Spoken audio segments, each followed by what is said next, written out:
Sugar कम नहीं होती तो एक बार ये भी आजमा लें।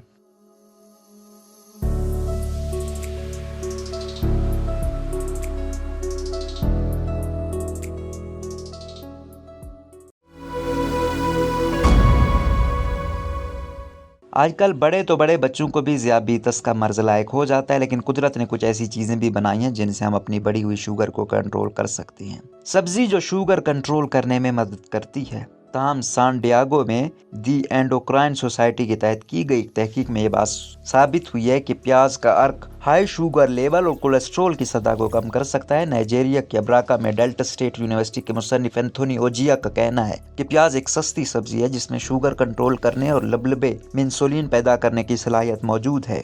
चूहों पर तहकीक का नतीजा। चूहों पर की गई तहकीक के मुताबिक जिन चूहों को प्याज का अर्क दिया गया था उनमें ग्लूकोज की सतह कम पाई गई। तिबी माहिरीन का कहना है कि अगरचे इस हवाले से भी मजीद तहकीक की जरूरत है, लेकिन शुगर के मरीज अपनी खुराक में प्याज शामिल करके इससे अभी भी फायदा उठा सकते हैं। रोजनामा कुदरत की वीडियो देखने के लिए अभी YouTube चैनल पर सब्सक्राइब करें और बेल आइकन पर भी क्लिक करें।